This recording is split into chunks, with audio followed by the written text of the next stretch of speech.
Episode 57 में हम देखते हैं कि युहाओ अपने डार्क गोल्ड टेरर क्लॉ का यूज करके कई सारे डिसाइपल्स को हरा चुका था। अब तक युहाओ ने लगातार 32 डिसाइपल्स को हरा दिया और वो एक बार भी नहीं हारा। इसकी वजह से कई सारे लोग तो खुश थे और कई सारे लोग ये देखकर उदास भी हो गए। उन्हें समझ नहीं आ रहा था कि आखिर ये लड़का लगातार 32 बैटल्स कैसे जीत गया।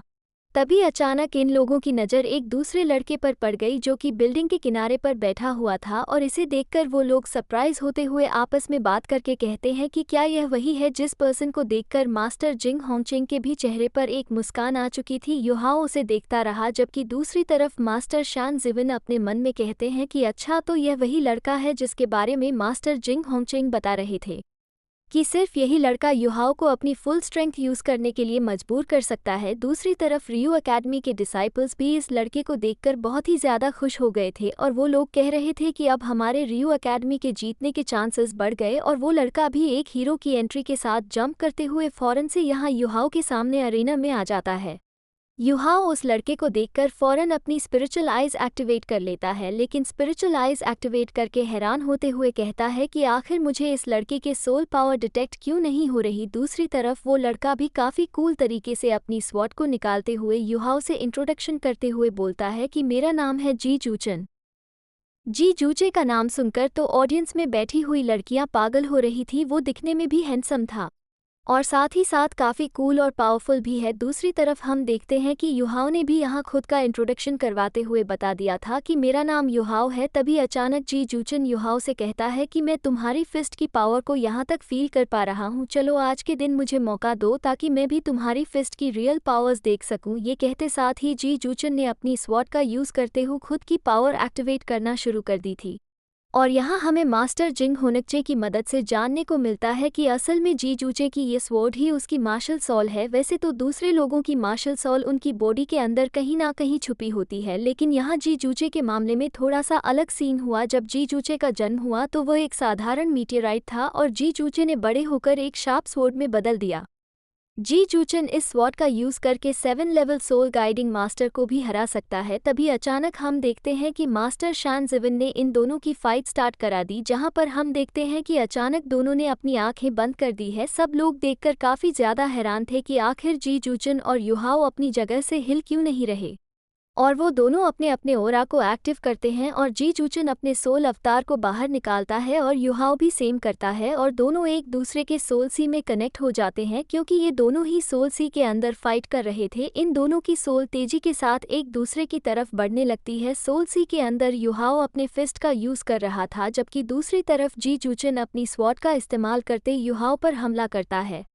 इन दोनों के टकराने की वजह से काफ़ी ज़्यादा एनर्जी फ्लक्चुएशन होती है जिसे बाहर के लोग भी महसूस कर पा रहे थे और इतनी ज़्यादा खतरनाक एनर्जी महसूस करके वो लोग सरप्राइज होते हुए कहते हैं कि आखिर यहाँ पर चल क्या रहा है। मास्टर जिंग होंगचेंग भी इस टेरिफाइंग ऑरा को देखकर महसूस करते हुए समझ गए थे कि असल में एक तरफ युहाओ अपने डोमिनेंट फिस्ट इंटेंशन का यूज़ कर रहा है और दूसरी तरफ जी जूचन अपने डोमिनेंट स्वॉर्ड इंटेंशन का यूज़ करता है। हम देखते हैं कि इस फाइट के दौरान युहाओ के चेहरे पर कुछ कट लग चुके थे जबकि दूसरी तरफ जी जूचन की सोल को भी काफ़ी डैमेज हो रहा था, पर इसके बावजूद भी ये दोनों नहीं रुकते। जी जूचन ने अपनी डिवाइन स्वॉर्ड टेक्निक का यूज़ करते हुए युहाओ पर हमला कर दिया, जिसे ब्लॉक करने के लिए युहाओ अपनी एक्सट्रीम आइज एबिलिटीज़ का यूज़ करता है। ये सब देखकर युहाओ ने अचानक अपनी आइज ओपन कर ली और वो यहाँ जी जूचन की तरफ देखते हुए कहता है कि जी जूचन का dominant sword intention truly superior है। अगर मुझे जी जूचन को हराना है तो मुझे अपनी डोमिनेंट फिस्ट इंटेंशन को और ज़्यादा ताकतवर करना होगा। जबकि दूसरी तरफ जी जूचन भी अपनी आइज ओपन करते हुए युहाओ के बारे में बिल्कुल सेम बोल रहा था। उसके मुताबिक आज तक उसने कभी भी ऐसे पर्सन के साथ फाइट नहीं करी जिसकी डोमिनेंट फिस्ट इंटेंशन इतनी ज़्यादा प्योर और डेंजरस हो। वो अभी ये कह ही रहा था, पर तभी अचानक हम देखते हैं कि युहाओ ने अपने डोमिनेंट फिस्ट इंटेंशन को पावरफुल करने का सोच लिया था।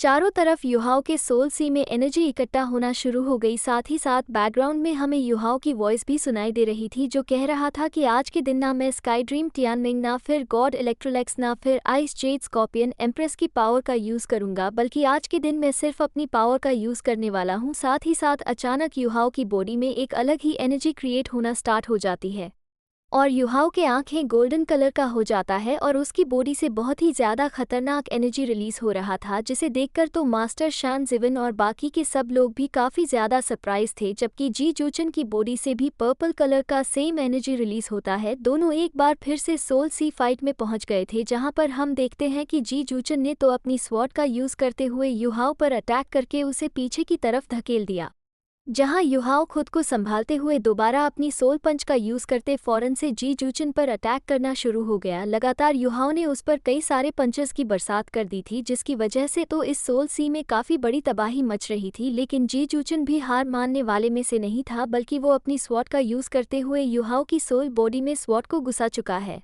और सोल सी में दोनों की फाइट तो काफ़ी देर तक चलती रही, पर तभी अचानक हम देखते हैं कि मैं युहाओ और मेन जी जूचन ने भी आंखें खोल ली थी, जो दोनों भी काफ़ी तेज़ी के साथ एक दूसरे की तरफ बढ़ते हुए एक दूसरे पर अटैक करना शुरू कर देते हैं। ऑडियंस तो ये देखकर काफ़ी ज़्यादा सरप्राइज थी कि आखिर इन दोनों में इतनी ज़्यादा रफ्तार कहाँ से आ गई है। मिस नाना भी इन दोनों की फाइट देखकर समझ गई थी कि ये दोनों ही मेरे लेवल से काफ़ी ज़्यादा हाई है। मैंने सोचा नहीं था कि दो पावरफुल सोल मास्टर के फाइट कैसे लगेगी। दूसरी तरफ नीचे अरेना में हम देखते हैं कि एक तरफ जी जुएश ने अपने मल्टीपल स्वॉर्ड टेक्निक का यूज़ करते हुए युहाओ पर हमला कर दिया, जबकि युहाओ भी अपने फ्लेम फिस्ट का यूज़ करते हुए सीधा उसकी तरफ बढ़ता है। दोनों के पावरफुल अटैक सीधा जाकर एक दूसरे से टकरा गए और अरेना में एक बहुत बड़ा एनर्जी ब्लास्ट होता है। इस ब्लास्ट का इफेक्ट खत्म होने के बाद मास्टर शान जिवन बीच में आकर खड़े हो गए और वो हैरान थे कि आखिर इन दोनों में से इस फाइट को कौन जीता होगा। जहां पर हम देखते हैं कि दोनों ही बिल्कुल सही सलामत खड़े हुए थे, लेकिन यहाँ जी जूचन के हाथ से खून बहने शुरू हो गया, साथ ही उसका हाथ थोड़ा सा कांप भी रहा है, जबकि युहाओ की फिस्ट अभी भी बिल्कुल सही सलामत लग रहे थे। इसलिए हम देखते हैं कि जी जूचन ने फौरन से अपनी स्वॉर्ड को वापस रख लिया और युहाओ से हार मानता है, जो सुनकर तो वहां पर मौजूद सब लोग की काफ़ी ज़्यादा शॉक हो गए थे। असल में ये फाइट कभी भी ताकत की थी ही नहीं, बल्कि ये फाइट तो डोमिनेंट फिस्ट इंटेंशन और डोमिनेंट स्वॉर्ड इंटेंशन की थी, जहां पर जी जूचन को इस बात का अंदाजा हो गया कि युहाओ की डोमिनेंट फिस्ट इंटेंशन उससे कई ज़्यादा ताकतवर है। जबकि ऊपर की तरफ मौजूद मास्टर जिंग होंगचेंग यहाँ पर इस फाइट को देखते हुए कह रहे थे कि युहाओ तो पूरी तरीके से एक मॉन्स्टर है, उसने इस फाइट के दौरान ही अपनी इंटेंशन को पावरफुल कर लिया। बहुत ही अफसोस की बात है जो कि युहाओ जैसा टैलेंटेड पर्सन हमारे रियू एकेडमी में नहीं है। ये सारी बातें सोचते हुए वो कहते हैं कि यह कंपटीशन यहीं पर ख़त्म हुआ, जो सुनकर तो मास्टर शान जिवन ने भी युहाओ को विनर डिक्लेयर कर दिया था। लेकिन टीचर माँ को ये सब बिल्कुल भी अच्छा नहीं लग रहा था। उल्टा काइटो जब वहाँ पर अपने रेयर मेटल लेने के लिए आया तो वो टीचर माँ को चिढ़ाते हुए कहता है कि यकीनन तुम दोबारा हमारे श्रेक एकेडमी के साथ कंपटीशन नहीं करना चाहोगे, जिस पर टीचर माँ को तो काफ़ी ज़्यादा गुस्सा आ रहा था, लेकिन उनके पास कहने के लिए कुछ भी नहीं बचता। इसके बाद नेक्स्ट सीन में हम देखते हैं जहाँ युहाओ और काइटो तो खुशी खुशी वापस से अपनी रूम की तरफ जा रहे हैं।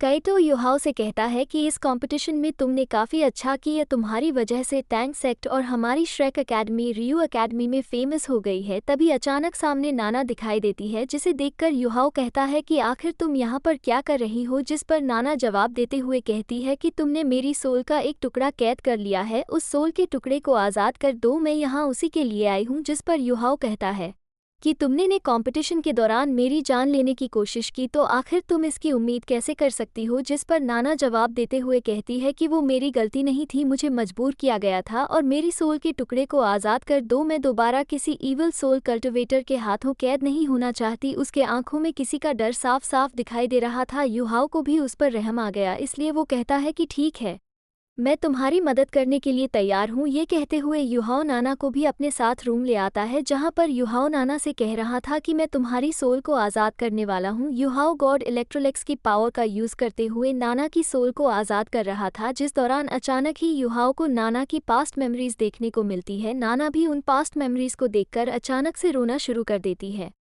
युहाओ नाना से सवाल करते हुए पूछता है कि क्या ये सारा दर्द तुम्हारे एक्सपीरियंस है, मैंने तुम्हारी सोल में जो यादें देखी क्या वो तुम्हारी थी। जिस पर नाना जवाब देती हुए कहती है कि मुझे मेरी मार्शल ईवल सोल मेरी मदर से मिली है, मेरी मदर के पास भी मार्शल ईवल सोल हुआ करती थी। एक दिन उनकी मार्शल ईवल सोल को होली सोल सेक्ट ने कंट्रोल कर लिया, जिसके बाद मेरे मदर ने चाकू का यूज़ करते हुए मेरे फादर की जान ले ली। कंट्रोल हासिल करने के बाद जब मेरी माँ ने देखा कि उनसे क्या हो गया है तो वो ये सब बर्दाश्त नहीं कर पाई और उन्होंने भी सुसाइड कर लिया। मैं तब बहुत छोटी थी। और दूसरी तरफ काइटो कहता है कि आखिर ये होली सोल सेक्ट क्या है, जिस पर नाना कहती है कि मिस्टीरियस और फ्राइटनिंग ऑर्गेनाइजेशन है जिसका एक ब्रांच यहाँ मिंगडू सिटी में भी मौजूद है। वहाँ के कोर मेंबर्स को एल्डर के नाम से जाना जाता है।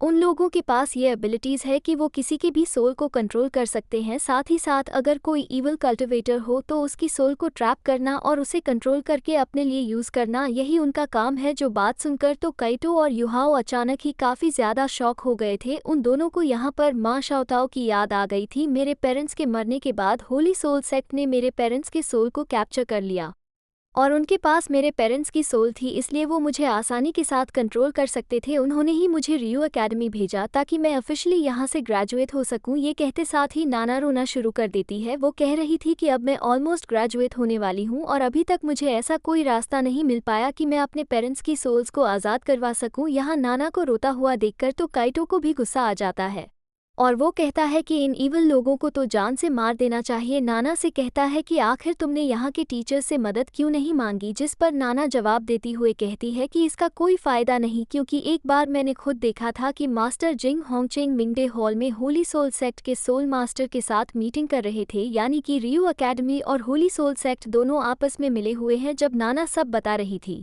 युहाओ सोचता है कि माँ शाओताओ भी जो गायब हुई है उसके पीछे भी किसी मिस्टीरियस सेक्ट का हाथ है और वो भी कोई ईवल सोल मास्टर ऑर्गेनाइजेशन है। क्या वो होली सोल सेक्ट से रिलेटेड होगी? युहाओ कहता है कि तुम्हें उससे जल्द छुटकारा पाना होगा। काइटो कहता है कि क्या हम तुम्हारी कोई मदद कर सकते हैं? ये सुनकर नाना खुश हो जाती है और पूछती है कि क्या तुम सच में मेरी मदद करोगे, जिस पर युहाओ कोई जवाब नहीं दे पाता क्योंकि गॉड इलेक्ट्रोलिक्स युहाओ से कह रहा था कि इतनी जल्दी हम इस लड़की पर भरोसा नहीं कर सकते, पहले हमें और ज़्यादा इन्वेस्टिगेशन करनी होगी। जो सुनकर तो युहाओ बिल्कुल ऐसे ही करता है। वो नाना से कह रहा था कि हम लोगों को इन्वेस्टिगेशन करनी होगी, एक बार हम लोगों को मालूम हो जाए कि आखिर यह होली सोल सेक्ट कैसा है, उसके बाद ही हम लोग डिसाइड कर पाएंगे कि हमें तुम्हारी मदद किस तरीके से करनी है।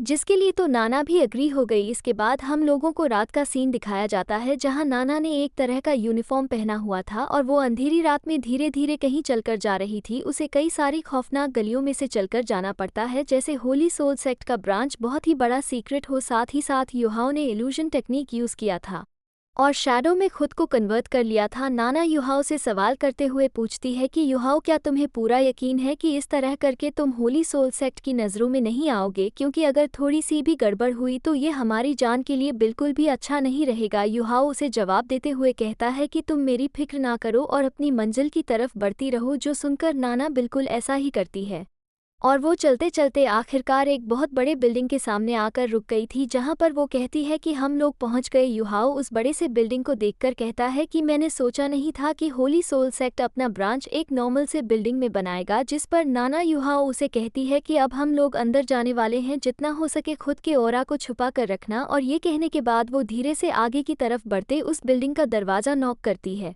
जहां एक स्पेशल टाइप का नॉक करने की वजह से वो दरवाज़ा ओपन हो गया। साथ ही नाना ने बोलना शुरू कर दिया, जो कि था long live the Holi emperor forever beautiful Holi goddess. बोलने के बाद नाना अंदर मौजूद उस इंसान को एक स्पेशल तरह का टोकन भी दिखाती है, जिसे वेरीफाइंग करने के बाद ही वह नाना को अंदर आने की इजाज़त देता है।